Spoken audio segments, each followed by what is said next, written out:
no la ley esta específica de la provincia, sino un anteproyecto de ley de la ley de ordenamiento territorial, y en esa reunión también compartí con el diputado provincial Alberto España, con el cual después de un mes aproximadamente tuve una reunión de 2 horas, no sobre esta ley.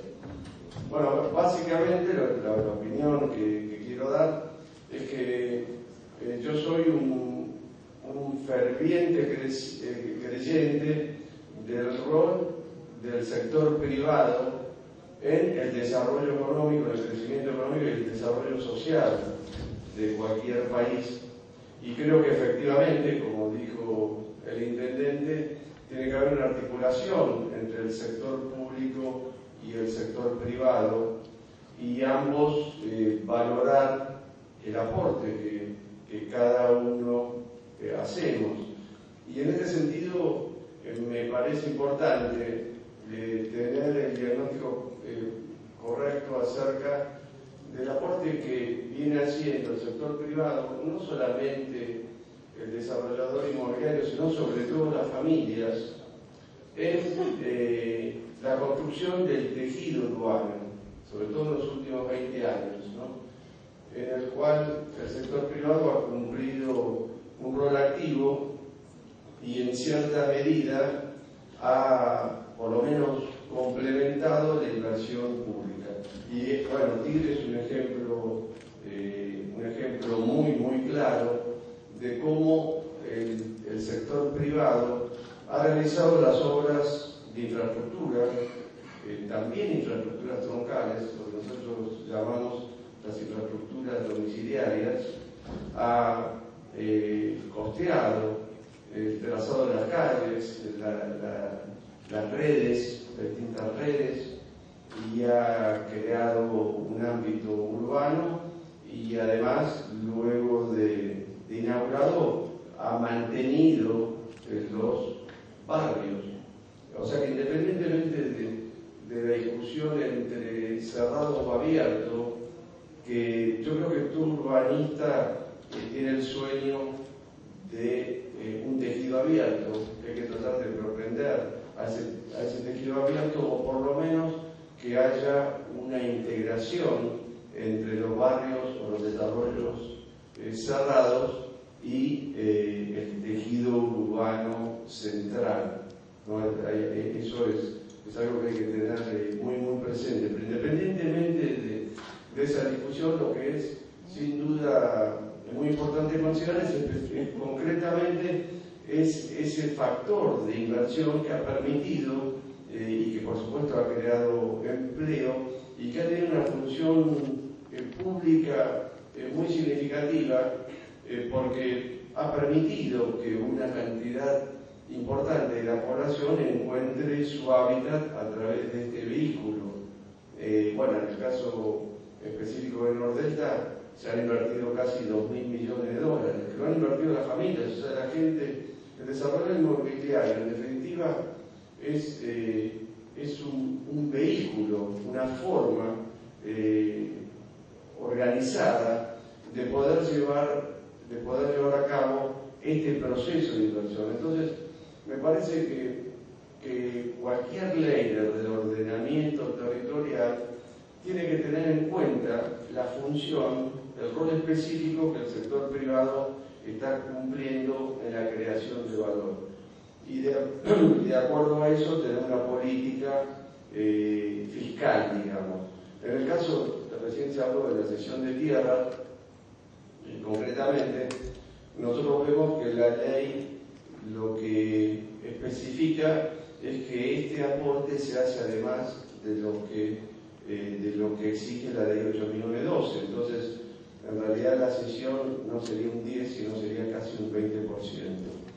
Eso lo que implica, por supuesto, es el aumento del valor del terreno. Entonces, lo que hay que medir es la factibilidad de realización de ese proyecto. Además, digamos, la ley lo que hace es que a los terrenos, en las propiedades existentes de este tipo de desarrollos se dividen, de acuerdo a la ley, en terrenos y propiedades con inmuebles. Los terrenos tienen una carga fiscal que es casi un 90% superior a los terrenos con casa. Es decir, por ejemplo, un terreno muy grande con una casa tributa por metro cuadrado casi el doble que un terreno chico sin casa. Lo que nosotros intentamos explicar a los legisladores es que el terreno no es el producto de una actividad especulativa, el terreno es producto inherente de un proceso de inversión. Y en realidad, desde el comienzo de la planificación de un barrio o de una ciudad, la tierra es solamente una proporción muy pequeña del valor final. Y el aumento del valor por metro cuadrado viene sobre todo dado por esa corriente de inversión que necesariamente hay que realizar. Y entonces el terreno que va a ser construido en un periodo de tiempo, hay un proceso clarísimo que nosotros podemos mostrar cómo se va desenvolviendo Nordelta, cómo los barrios más antiguos tienen mayor proporción de casas. Si grabamos a los terrenos con un 90% más de imposición, se hace más gravoso para las familias invertir en el terreno, que como digo, no es un acto especulativo, sino es un proceso que culmina en la casa de una familia, ¿no? Digamos, esos son dos conceptos que nosotros realmente tratamos de transmitir y que esperamos que se tengan en cuenta en la aprobación final de la ley y en su reglamentación. Pero bueno, en realidad yo lo que quería más que todo compartir con ustedes es la actividad del desarrollador inmobiliario. O sea, partiendo un poco de la definición, que para mí, bueno, la definición es el poder concebir un proyecto a través de una visión integradora del mismo y ese proyecto poder materializarlo. O sea, el desarrollador inmobiliario obviamente no se queda solamente en el campo de las ideas, sino que esos proyectos se convierten en utópicos, sino que esos proyectos efectivamente tienen que ser realidad. Y entonces, para lo cual, ¿cómo los desarrolladores inmobiliarios pensamos un proyecto? ¿Y cuáles son los distintos aspectos que hacen que esa visión sea una visión efectivamente integradora? Que tenga en cuenta todos los costados de una realización inmobiliaria. Y para nosotros parte primero de la concepción de ese proyecto, ¿qué valor tiene? O sea, ¿cuál es el valor agregado? ¿Cuál es la característica de la propuesta que trae? En principio, el origen de un proyecto inmobiliario obviamente es una tierra, ¿cierto? Entonces, esa tierra, ¿no?